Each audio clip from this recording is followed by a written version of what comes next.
What is going on, everybody? Welcome into Steelers Now Postgame. I am Zachary Smith of Steelers Now, joined, of course, boots on the ground by Alan Saunders at Soldier Field, site of the Steelers' 31-28 loss at the hands of the Chicago Bears.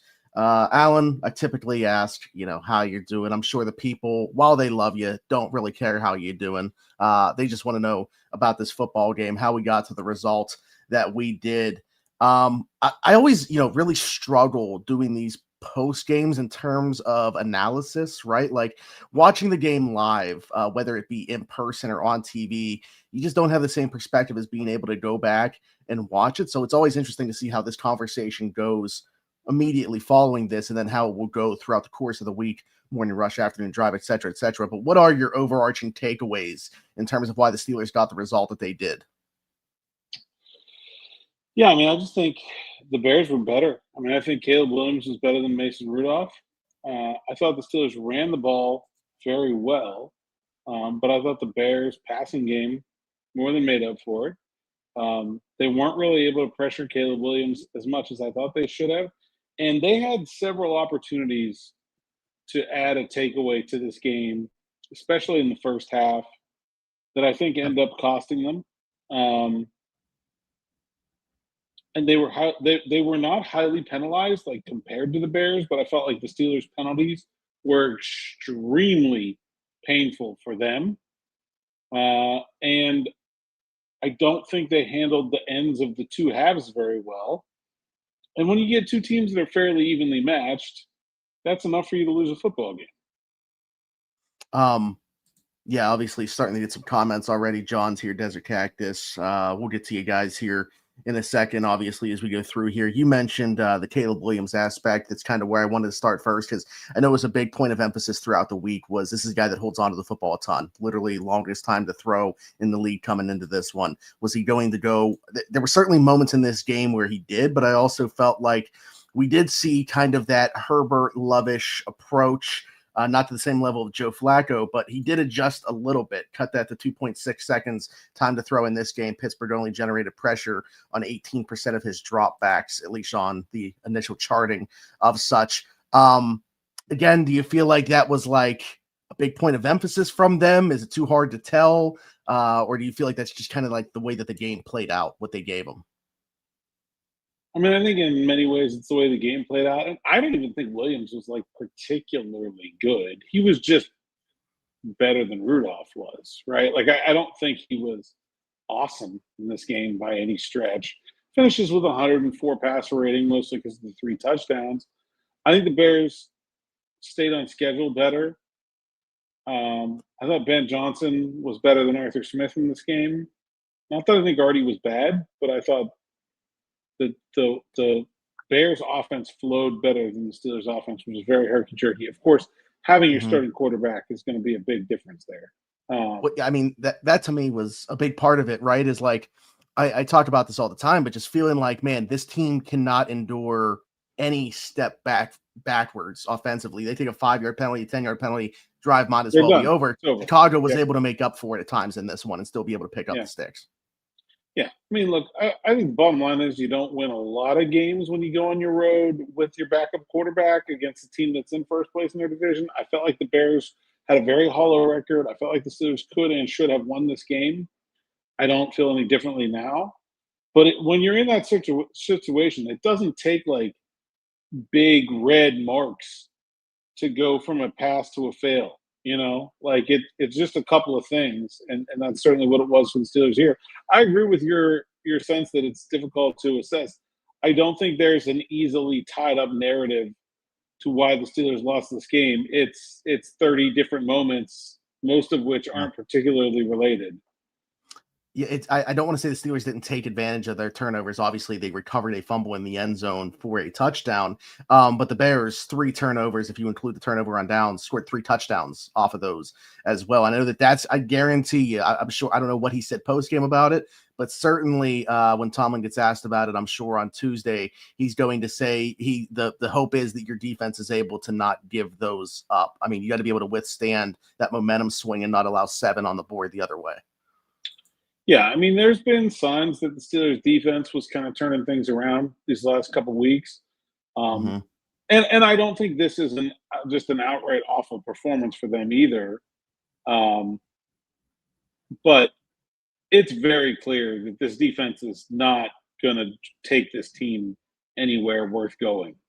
That they have to get a lot better really fast to be an impactful unit.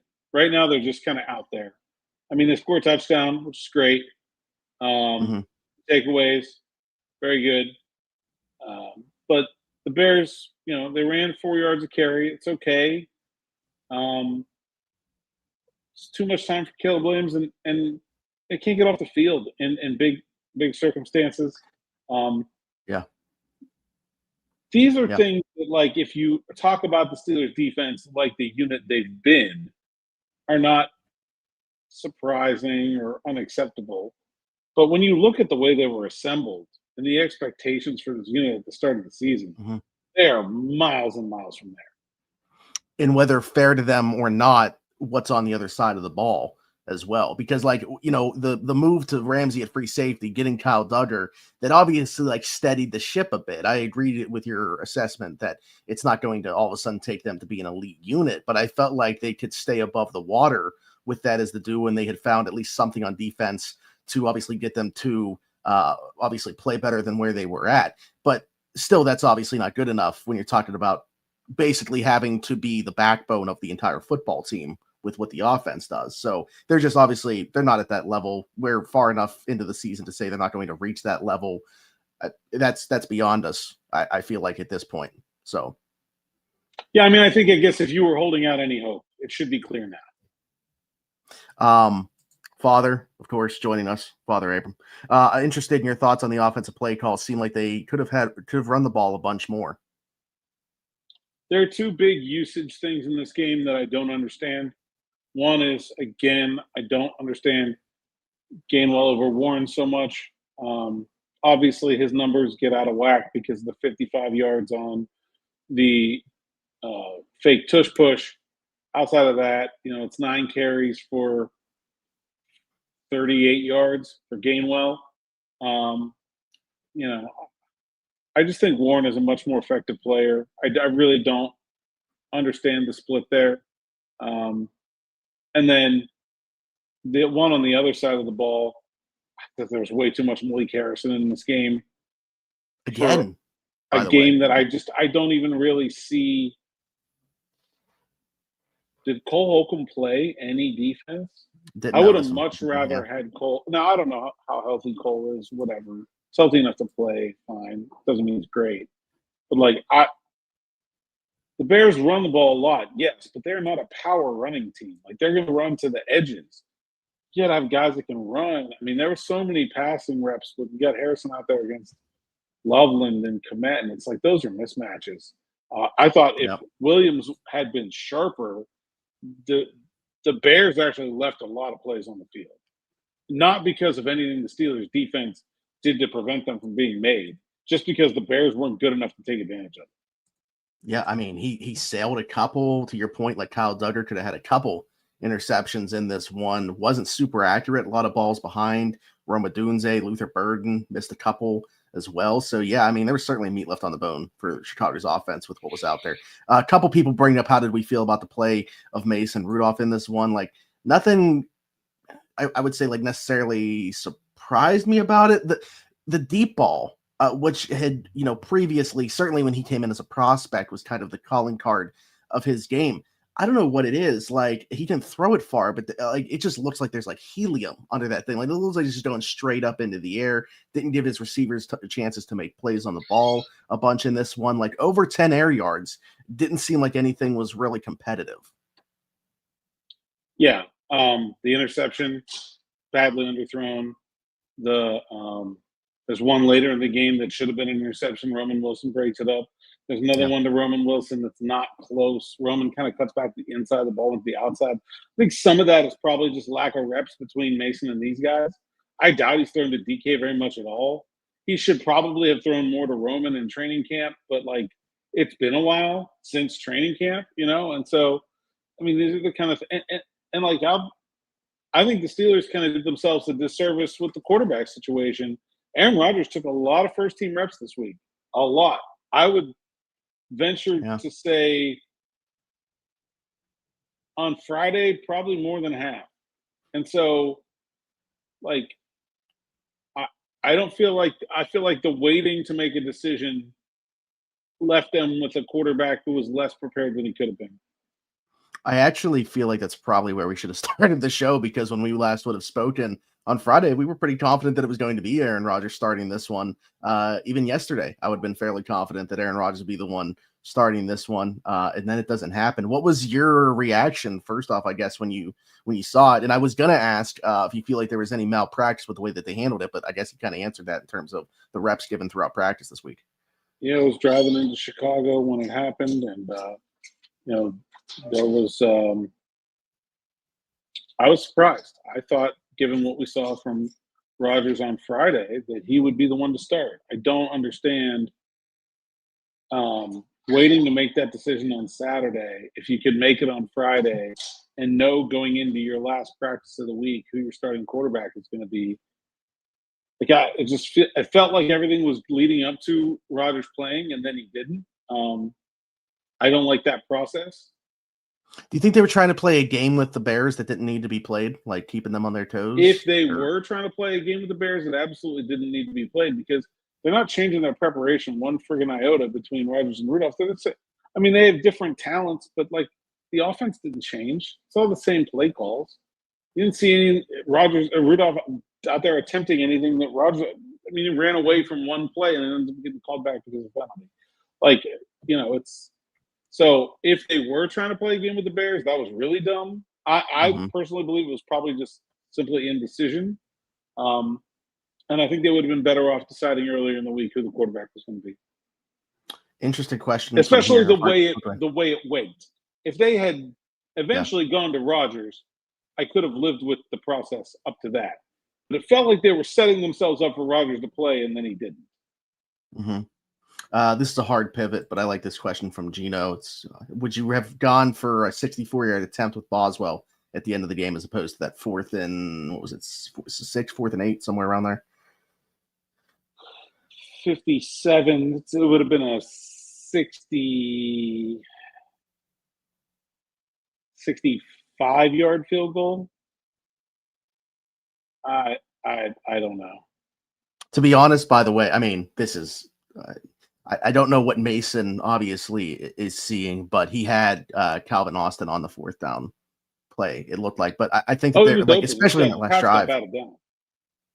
What's that? The pass got batted down. I mean, it was open. Oh, I know. Yeah, I'm saying for the first and 3rd downs where he decided to go with the ball, I was kind of mystified. Yeah, didn't love that decision making, especially 3rd down. I didn't love that one. I thought if you're going to throw short, it needed to be out of bounds. So you're okay with the decision though to pass up on a 65-ish yard field goal? 60. Yeah, I mean, I'm looking at 48, 10, 58, about 8. Honestly, it's probably like 56. I think Boswell usually goes 8 yards back on those long ones because the trajectory is a little bit lower. So you got to give yourself room to get it up over the line. So it's like a 66-yard field goal on natural grass. I mean, I don't know. You complete one pass, you go up, you spike the ball, and you got an easy one. I feel like that's probably the right decision there. Obviously, not having the timeout really hurt him. And again, that's just dumb bad luck. Although I would like to see James Pierre make a better effort to get off the field. Personally, that may be harsh. It didn't seem like there was awareness of what was happening and what the consequences of not getting off the field were going to be. That's the way it looked from my seat. I could be wrong. I feel like too, this is also unrelated, but kind of just like you said that, and then I was also thinking about the penalty when Mason Rudolph had the long run that could have potentially got to the field goal range. There's a 5-yard penalty, and then don't get it, have to punt. That just kind of goes along with them not being built to be able to, make up for those. But it was also in my head, like, this is one of the first times I feel like, and this is just me, maybe, not everybody else. I'm not including you or anybody else in the fan base, where I typically have a pretty good read of how a game is going to go from the start of this one. And I was actually feeling really good about this one at halftime. To your point about Arthur Smith, I didn't love the way that the second half went largely, but I thought he was pretty good in the first half and was calling one of his better games. I just thought that, like, hey, Caleb has given them a couple opportunities that they didn't take advantage of. If those keep happening in the second half, they'll probably get one of them. They're running the ball with ease. The Bears, dropping like flies. This was like the first time where I didn't have a good read of the way that this game was going to go. Well, and like, it was just, again, like, stuff. Mason took a sack on I think it was the first drive of the third quarter. Get behind the sticks, can't get back, and then it's the Skoranek penalty. It's a bad punt. Carlos Waitman had an awful game. It's a bad punt. It's one of those things that gets lost in a loss like this, but yes. And then you get the following drive, and they're 3 and out. Not in a good spot, and then you get the sack fumble, and it's like, just, they didn't get themselves going. I actually liked that they went no huddle on that first drive of the fourth quarter. I bet if they had they did get a first down right before Mason. Oh, and you know what it was? It was that DK was out of the game and they wanted to get him back in. I bet they wanted to go no huddle after that first down, and DK had come out. He got rolled up on. And he came back in the game. I don't know. It just didn't feel smooth to me. And you know what? Honestly, like, I don't think Arthur Smith was bad as much as I think Ben Johnson was really good. I thought he really pushed all the right buttons and called a really, really good game. Came into this week thinking that Ben Johnson, to me, was the most impressive part about the Bears offense. I think guys are steamed open all the time watching their film going into this one. Obviously, you're going to go back and watch this one and see how much that was the case. But that just goes back to the point about, like, if Caleb Williams was super sharp in this one, I don't think it's close the way that this ended up playing out. Agreed. Will, with a comment here, I think a lot of people are going to agree with, tired of this team. I do feel like, and I tweeted this, I think every loss of theirs is basically the same. Like, the way that it looks on the field, the reaction afterwards, like, maybe the one would be because of how well the offense played in that Thursday night loss to Cincy that felt a little bit different. But largely for, I don't know, the better half of a half decade, I feel like every single loss just feels the same, both in what happens on the field and the reaction afterwards. I actually don't really agree with that. I feel like this is the game the Steelers usually win under Mike Tomlin. This is not a good Bears team. They got them in a position to have played a relatively bad game and be in position to win it at the end. And they couldn't do it. But I feel like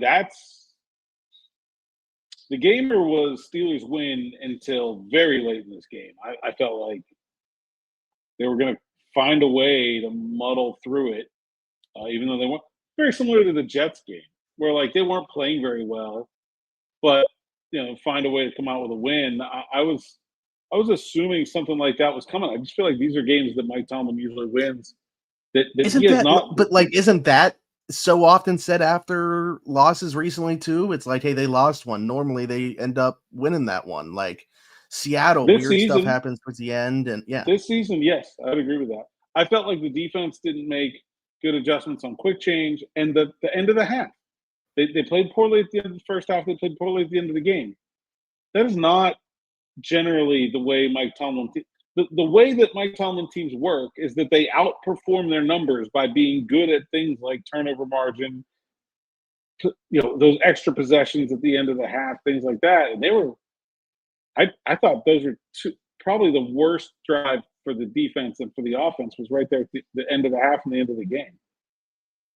I'm so far behind on comments, by the way. I just looked now at what timestamp I was at as I'm scrolling through here. You guys are very active right now, which we obviously appreciate. It should take a while for me to get through some, then. It's just going to take a while for me to get through here.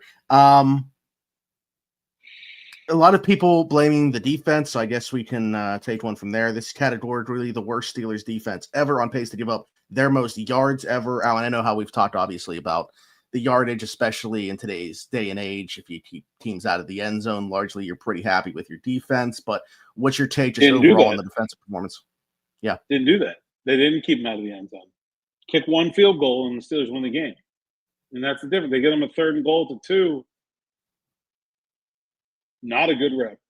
Another one of the times where we're seeing a bunch of guys throwing their hands up on the second DJ Moore touchdown.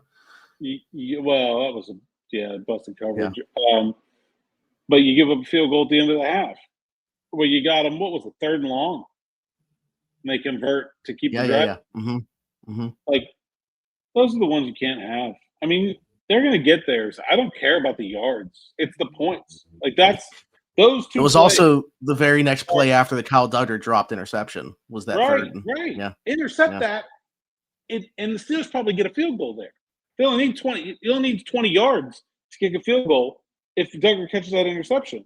Like, those are the plays you got to have for this kind of defense to work that they're not getting.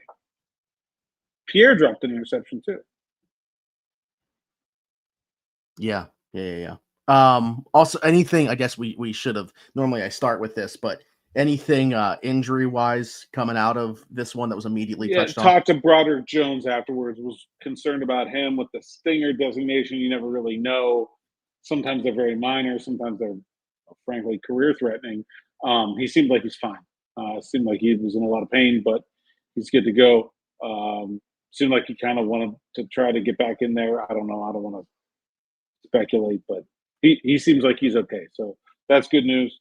Other than that, don't know what's going on with Joey Porter Jr.'s hip. Didn't see the injury. And I think DK was banged the heck up, but ended up getting through the game. He had two different leg injuries. Yeah. Sorry, I just got to throw this one up. If you're not watching, if you are listening, somebody said I thought it was 67. I did the 6'7" thing. I have a niece and nephew that are of the age where they're watching TikToks all the time. So, a lot of people also, I didn't know how big of a point. I should have known this was obviously a big play, but a lot of people are talking about the illegal formation. Q said he saw Rodgers called it on camera before the snap. Was talking about it. They didn't have that. Was that after they had already used? What drive was that? Was that before they punted back? So they still had another drive after that, right? So they did have the timeout. Do you think? Obviously, it's in hindsight to ask here, but because of what he's saying with Rodgers, do you think he recognizes that and maybe uses a timeout to? You can't call a timeout there from the bench. You have to just yell. No. I'm saying if he was in there at quarterback instead of Mason. Oh yeah, I mean, I don't know. The quarterback's looking at the quarterback in the game is looking at a lot of different stuff that the quarterback on the sideline isn't looking at. Somebody needs to pick it. It's on Gainwell and Calvin Austin, I think it's right, because who was over there. I mean, one of those guys needs to. If you're running out there, you got to look at the guy next to you and figure out which one he's on the end of the line. I mean, you teach you that in Pee Wee, so it's not on anybody other than those guys. I know how the comments are going to react. Well, one, because I'm reading through them as I'm about to ask this, and obviously, I think with every loss, it's obviously going to be such a polarizing thing to ask about Mike Tomlin. What level of blame are you placing on Mike Tomlin for the way that this thing went? I mean, I didn't think there was like an in-game coaching decision or some sort of like egregious head coach putting his finger on the scale kind of thing that caused this. I do think I don't think they handled the quarterback situation correctly, and I'm gonna put most of that on him. Yeah. I either would have played Aaron Rodgers or I would have made the decision to not play Aaron Rodgers on Tuesday. I don't see how, unless there was some kind of setback that no one has mentioned. I'll carve out that caveat because you can't really predict that.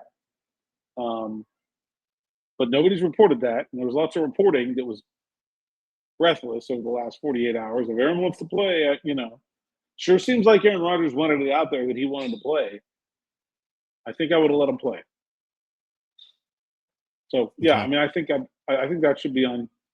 I think the quarterback situation, and the other part of it that Tomlin seemed very confident after the game that he could play next week. It's like, well, if you're so confident he could play next week, probably could have played this week then. I don't know. It felt overly cautious, and I think a lot of people didn't criticize it ahead of time because I think a lot of people wrongly had it in their mind that Mason Rudolph was like just as good, which is just clearly not the case and has not ever been the case. And I think we saw that today. Mel says, why do we play so much Jonnu when Muth and Washington are more productive? I actually thought that this wasn't a bad week because of their situation at linebacker to try to do some tight end screen stuff, which we saw the one. I mean, the Jonnu carries out of the backfield, which, I wouldn't say like have happened a ton this year.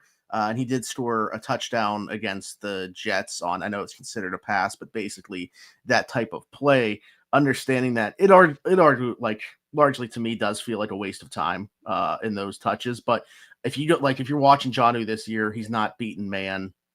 It seems like every touch that he gets does have to kind of be schemed up in this way. I thought this did make sense to try to do it again because of their linebacking situation. I'm not going to say it was overly effective, but I understand why they tried to get him a couple touches because the one thing he is good at is when the ball is in his hands, converting to a runner. Freiermuth, 3 catches, 19 yards. Smith, 3 catches, 21 yards. Both targeted only 3 times.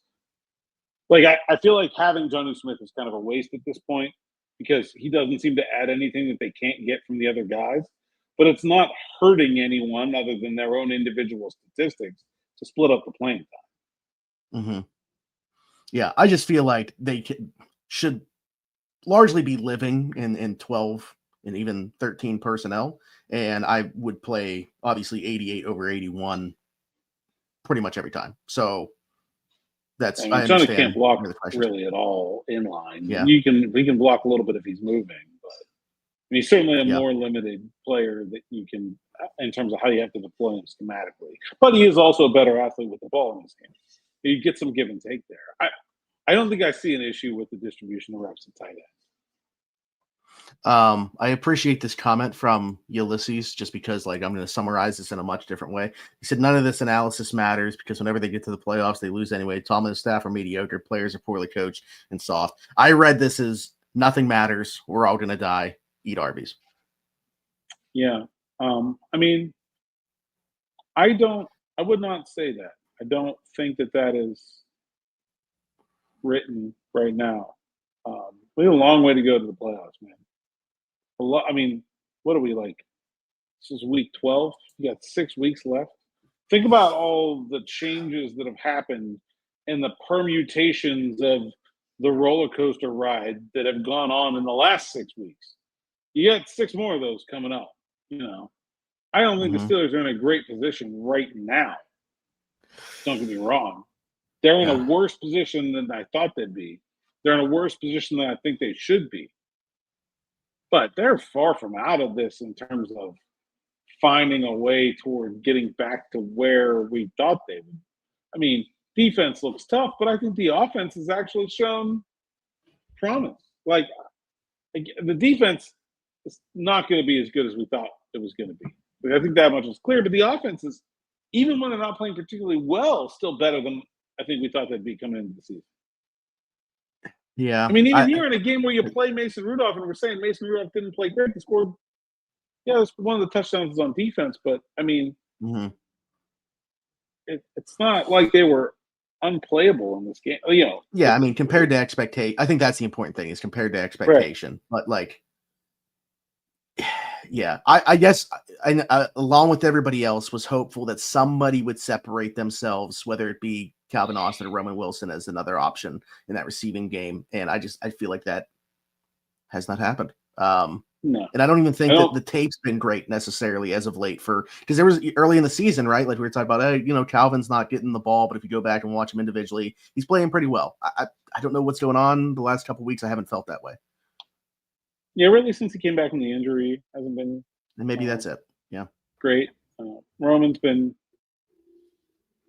okay in some instances, but a lot of it's been in garbage time. I just don't think they're very like it is not a very talented offense.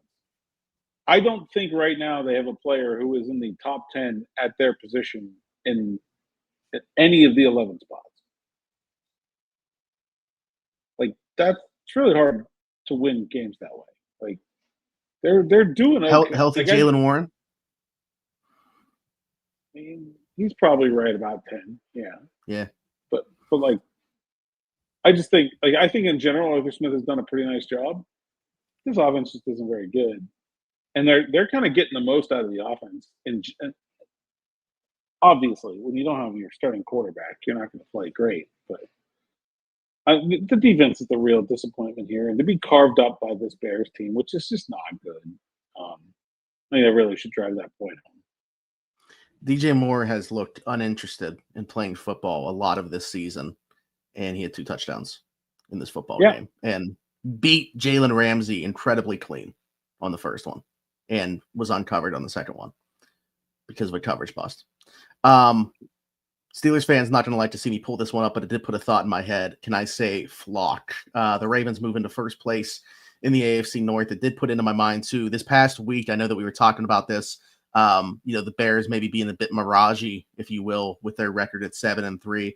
And I said, to me, this game is going to determine, whether they end up being above or below 500 by a game. And I also feel like from the Steelers' perspective, and again, this is just me speaking for myself, not speaking for you or anybody else, I did feel like this was going to be the game that determined whether or not they would make the playoffs. So I'll be honest, Alan, for the first time, I think they're on the outside looking in for me. Not only in reality right now, but also just like predictively how I think it's going to be at the end of the year. Yeah. I mean, they are in reality now. Right. They would lose the tiebreaker to the Ravens. They're 2-1 in the division. The Ravens are 2-0. I would give them less than a coin flip to make the playoffs right now. I think I'd agree with that. I don't really hate their chances because I think they're going to win against the Ravens as long as they're relatively healthy. But we'll see. See how things go. You mean like their first matchup, in a couple weeks? Okay.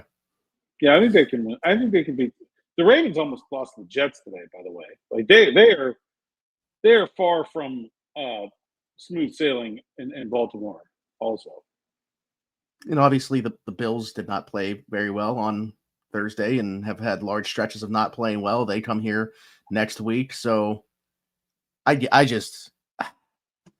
Yeah, I don't. I'm not saying they don't have a chance. Obviously, I think predictively, I feel like they're on the outside looking in for me right now, which is, I'm gonna say it. Despite how I felt coming into the season, if you would have told me they'd be in this position, I'm not surprised by it. However, when Lamar missed as much time as he did, when it was basically a lost season for Joe Burrow, if we get to the end of this thing and the Steelers completely miss the playoffs, not only not win the division but completely miss the playoffs. That's a massive failure to me. Totally agree. Despite what they looked like on paper, I understand that, the Ravens hadn't had their tough part of the schedule and the Steelers hadn't, and that's why things were maybe sitting the way that they were. But yeah, I just love this name, so I definitely got to bring up their comment here. Polamalu's hair, typically optimistic, but this feels like the playoffs slipped through our hands. Mason didn't protect the ball. Defense missed opportunities. Coaches couldn't keep up with the Bears' adjustments. So that's pretty good.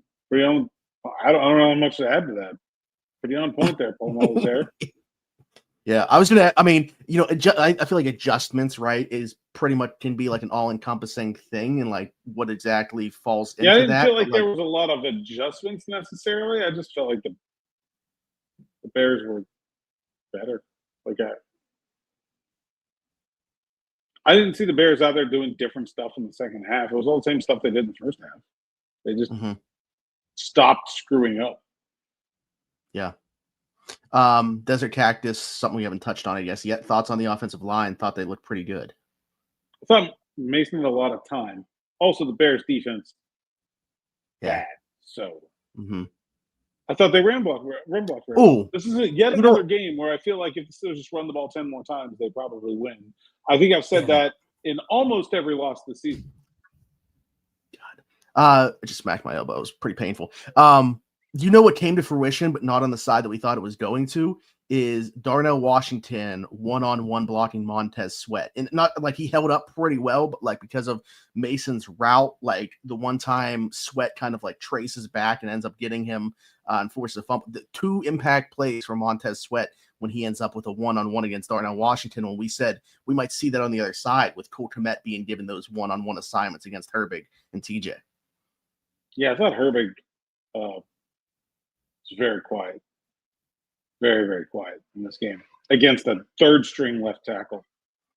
Had an offsides, which, I mean, Caleb probably doesn't end up throwing what turned into an interception to Joey and then obviously got nullified by the offsides, but yeah. I got to go back and watch the trenches a little bit, but like I didn't think Herbig was very impressive. I thought Benton was pretty good. Harmon had the fumble. Cam was all right. I don't know. Trenches I got a real weird angle here too, so. We got a super chat.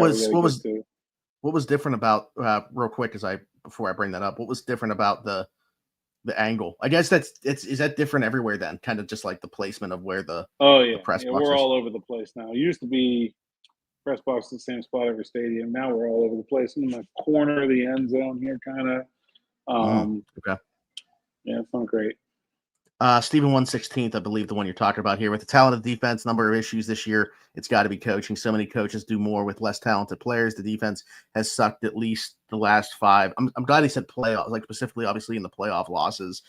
He's not saying as a whole, but in the playoff performances, obviously. And how many is that? It's 5 question mark. Oh, 5 question marks to match the 5 years.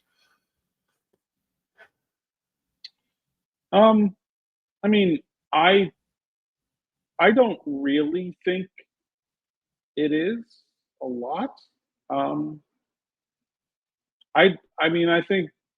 don't think Terrell Austin's done a very good job this year. I think I've been on the record with that for a while. Mm-hmm. I don't think I could make a very good case for him to come back next year at this point. But also, like, things like a completely busted coverage are not coaching. That's players executing. Things like dropping interceptions. I mean, like when you like, that's the thing, is like, I think you can hold the coaches responsible for the totality of the outcome. But when you really look at like what happened here and what happened there, it's really hard to find like that was the coach's fault play. You know what I mean? Like, it's not. There's only so many ways to play defense, and I don't think there's anything fundamentally wrong with the way the Steelers are choosing to play. I guess that's the best way for me to say that. I don't think like some different approach or different mindset playing defense would have any impact. And I feel that way because they've played just about every way I can think to play defense over the course of the season. I mean, there's been no lack of attempt at adjustments, changes, difference in personnel, difference in formational alignment, difference in rotations. Like, if there was a change in coaching philosophy that was out there to make, this group would have made it because they've done everything I can think to do. It's just not the details are not being executed very highly for a team that has a lot of veterans on defense. And sure, the coaching staff has to own the responsibility for that overall, but like, dropping an interception isn't coaching, and that's probably why they lose this game. Yeah, as somebody that would definitely move on from Terrell Austin, despite how the rest of this season goes, pretty much. Like, I don't know what would have to happen for me to suddenly change my mind on that. I've given him credit for a couple things this season, obviously, like when I feel like it is due. And again, I feel like some of the stuff that they've done has at least stabilized them to a degree. They've gotten better from where they were at. Now, do they deserve a bunch of praise for doing so? I don't think so, but they made in-season adjustments to at least steady the ship a little bit and be an average defense that can be very good if they do force a bunch of turnovers, which has happened a couple times. So it's been a bit feast or famine. They're out there running a 4-3 at points in this game. They're out there running a 4-4 at points in this game. Oh, wait. Speaking of the way that they did things differently, the one snap that I got to bring up defensively that I don't know if I've ever seen was where they have Herbig and Watt both in coverage. I don't know if you even like noticed that when it was happening. What in the world? What was the? That's like an old Dick LeBeau play. They don't run it very often. Have we seen anymore. that though this year? Yeah. Yeah. Okay. It happens every once in a while. Yeah, I don't know if I didn't. Mostly against mobile quarterback, because what you're trying to do is you're trying to bring the pressure up the middle where he wants to naturally escape. And it's like the pressure on the outside still exists because the quarterback just assumes that those guys that are out of his vision are going to be there, even if they're not. You understand what I'm saying? So, like, he's looking at the guy, but he's not thinking that means there's nobody behind him. And so, like, it's like a spoof, I guess you could call it. I don't go to it often, but it's been in there as long as I've been covering the team. Ulysses brought up that comment came in right after. Ulysses brought up something that I have said, like, honestly, hold Tomlin more accountable for than the in-game coaching, whatever. The free agent selection, player development. Although, from a development standpoint, probably just roster construction. Development's fine. Yeah, it's the free agents are not doing the jobs they were brought in to do. Slay wasn't very good in this game, and has been largely replaced by James Pierre. Like, what are we doing here? Johnny Smith, we talked about how he's kind of a waste. Ramsey's been fine at safety, but that's not what they got him for. So, like, that's almost like a half win, right? Like, you get some partial credit, but that's not what you're trying to do, you know? And so I think Malik Harrison has been a poor fit, and I thought that was a bad signing from the beginning. So, yeah, I mean, I don't think a lot of the moves they made this offseason that were like, look, they went into this offseason holding one hand behind their back in the way that they were going to build this team. And that was always going to cause problems. But it's also fair to say that, like, they made these moves and they're not working. They're not, the players are not fitting the way they hoped. Nick bringing up something where he did. Caleb wasn't even that good today. He had at least 4 turnover-worthy plays, at least 4. Early charting had it at 3, but he only came into the season with 5. So certainly put the ball in harm's way. I don't know how he only has 3 because I guess if you just only count the 2 interceptions and the fumble. Okay. Yeah, maybe. Yeah. The 2 dropped interceptions, So we'll see, but he's certainly more in harm's way than he had prior to. He was both not very good and also a good bit better than Rudolph. Yes. And they were opportunistic, obviously, when they got those like they finished with 7 and didn't have to settle for 3. So at least in those moments, certainly he was a level above the quarterback on the other side. We're coming up on where we try to keep these things in between, Alan. Didn't know if there was anything that we hadn't mentioned yet or anything like that you feel like we got to get to. This, I mean, yeah, I'll figure I'll take it. Like, no, Will Howard is not going to do better than this. I don't understand where this idea comes from, but no, he would not. Glad you popped that one up, though. Yeah. What has to happen to see him this year? Injuries, or do you think that there could be a point if they do, like, just lose a bunch? I mean, if they play a game that it doesn't matter, I think they will play Will Howard in it because I do think they wanted to see him in the preseason, and they didn't get an opportunity to. They're going to have to lose a whole lot of games to get there. I don't know. I don't see that happening, personally. Yeah.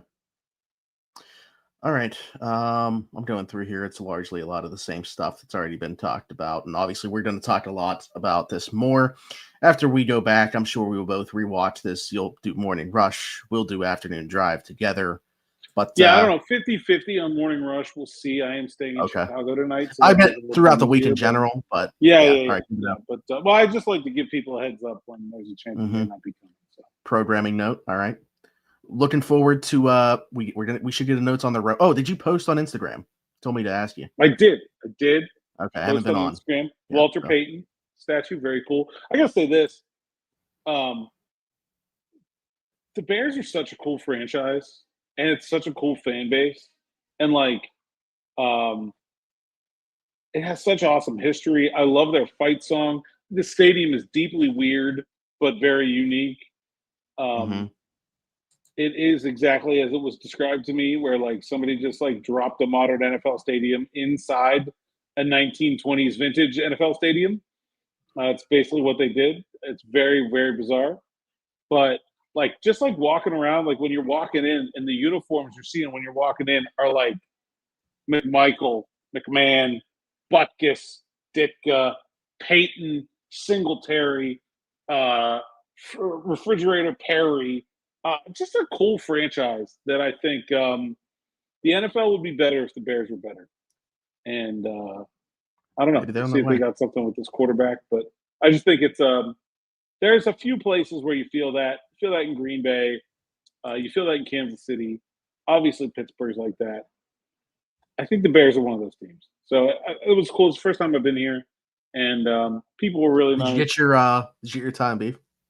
I did not. I did get a Chicago hot dog at halftime. Okay. Very good. Very good. We're shooting for the Italian. I don't know. I don't know if the Italian beef is. Yeah, Mel was asking about the food. We'll see. So We'll see. yeah, for those that may be newer or haven't heard us talk about before, it's usually a pretty quick trip for Mr. Saunders. So, but all right, good stuff. We appreciate all you guys for being here. Be sure to like, subscribe, hit that notification bell on your way out. I know that these are pretty frustrating times for you to come and vent with us, but we appreciate you spending some time with us post game here, talking through it, venting through it, hearing what we have to say. Alan, until tomorrow, tell the people to find you.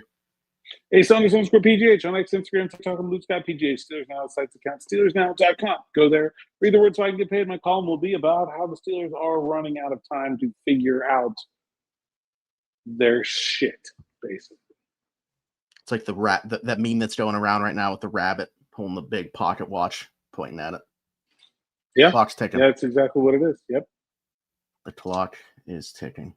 All right. Well, you guys know where to find me. Zachary Smith, PGH. Again, like, subscribe, hit that notification bell here. We do post these to the audio platforms as well. Hopefully everything is smooth sailing on there now. I know Megaphone was having their issues with Spotify and stuff, yada, yada, yada. But hopefully everything figured out there because we appreciate the audio listeners as well. Leave us a 5-star review and subscribe there. Again, thank you guys for being here live, or leave us a comment. Maybe drop us some questions for the week ahead. We will see you guys next time. For Alan Saunders and myself, thanks for jumping in, being with us for another Steelers Now post game.